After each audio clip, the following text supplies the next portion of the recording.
And what about a make? What about the sunny side up here? Yeah. Man, there's so many makes. I I mean, the first make is realizing that that was a miss. And now when we identify someone's telling us who they are and it's not aligning with our company culture or values, we get rid of them. And that's not the right way to say it. We actually give them the opportunity to find a place where they're going to thrive better. Because that's ultimately what we do as business owners. We release them back to an opportunity where they're going to be more happy, because they're not going to be happy. If their values don't align with yours, they're not going to be happy in their job with you.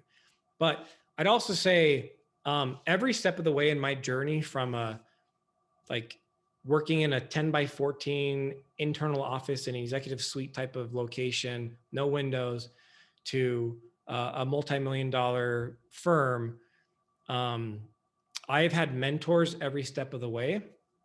And I've always approached it in the sense of, what do I feel the weakest on? What do I feel like my biggest bottleneck is? What's holding us back? I try to find someone who's better at that than I am. Then we figure it out.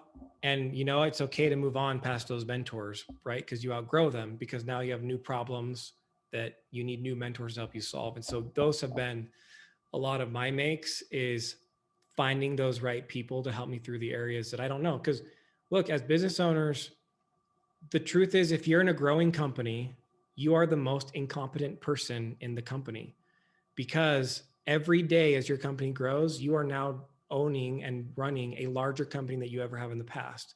And you've never done that before. I've never done that before.